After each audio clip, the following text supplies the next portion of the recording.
കണ്ണൂർ പുതിയ ബസ് സ്റ്റാൻഡിൽ നിന്നും സ്കൂട്ടർ മോഷ്ടിച്ച പ്രതി അറസ്റ്റിൽ. പിണറായി നെട്ടൂർ വടക്കുംപാട് സ്വദേശിയാണ് പിടിയിലായത്. സ്കൂട്ടർ കവരുന്നതിന്റെ CCTV ദൃശ്യങ്ങൾ കണ്ണൂർ വിഷന് ലഭിച്ചു.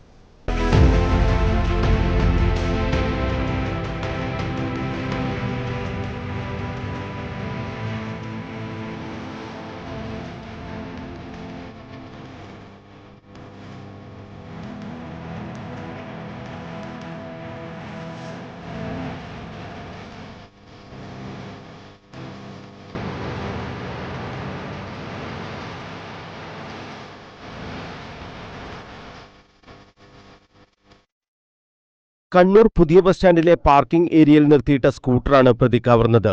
അവ്യക്തമായ ഈ CCTV ദൃശ്യങ്ങളിൽ നിന്നാണ് കണ്ണൂർ ടൗൺ പോലീസ് പ്രതിയിലേക്ക് എത്തിയത്. ഈ വാഹനം പോയ വഴിയിലെ CCTVകളെല്ലാം പരിശോധിച്ചാണ് പ്രതിയെക്കുറിച്ച് പോലീസ് വിവരങ്ങൾ ശേഖരിച്ചത്. പിണറായി നെട്ടൂർ വടക്കുംപാട് സ്വദേശി ആലിൻഡവിട ഹൌസിൽ P. ഷംസീറാണ് പിടിയിലായത്. ടൗൺ ഇൻസ്പെക്ടർ ശ്രീജിത്ത് കോടിയേരിയുടെ നേതൃത്വത്തിൽ SI അനുരൂപ് ആണ് പ്രതിയെ അറസ്റ്റ് ചെയ്തത്. ഈ മാസം 12-ന് വൈകിട്ടോടെയാണ് സ്കൂട്ടർ മോഷണം പോയത്. KL 13 AV 9063 നമ്പർ സ്കൂട്ടറാണ് കവർന്നത്.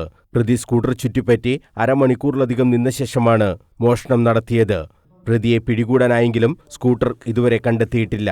മലപ്പുറം ഭാഗത്താണ് സ്കൂട്ടറുള്ളത്. ഹെൽമറ്റില്ലാതെ ഓടിച്ചതിന് ക്യാമറയിൽ കുടുങ്ങി കഴിഞ്ഞ ദിവസവും സ്കൂട്ടറിന് പിഴ ഈടാക്കിയിട്ടുണ്ട്.